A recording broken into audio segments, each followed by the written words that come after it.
oday cabdiqaadir salaad cali oo ka tirsan xisbiga liberaalka dalka Sweden kana mid ah dadka musharaxiinta ah oo aan wax ka weydiiyey doorashadaas.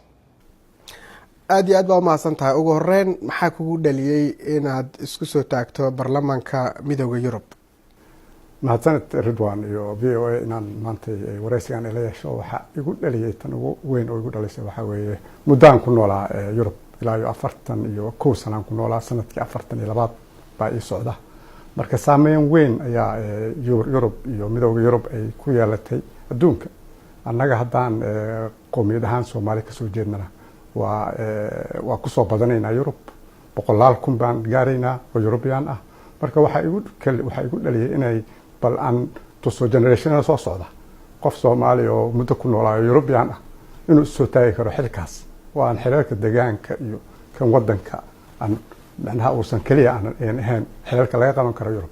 European baan nahay, Swedish baan nahay, muddaan wadankan deganeen, waa ku sii noolaan doonaa. taasaa kaliftay inaan isku dayo.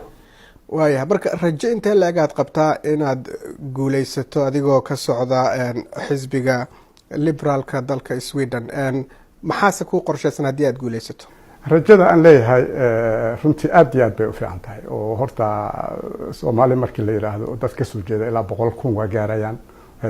maanta waxaan gudubnay 1% oo dadka ku nool Sweden oo Swedishka ah.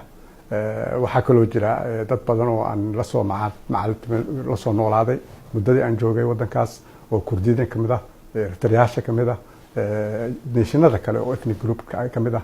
marka rajadayda inaan kursigaas ku guuleysto aad iyo aad bay u fiican tahay. iyo anigoo arrimaha bulshada ka soo shaqeeyo aad iga yaqaano Sweden oo dadkana runtii wax qabad badan ay igu yaqaanaan. taana waa rajo fiican. kaasi waxa uu ahaa cabdiqaadir salaad cali oo iigu waramayay stuudiyaha VOA-da ee magaalada London.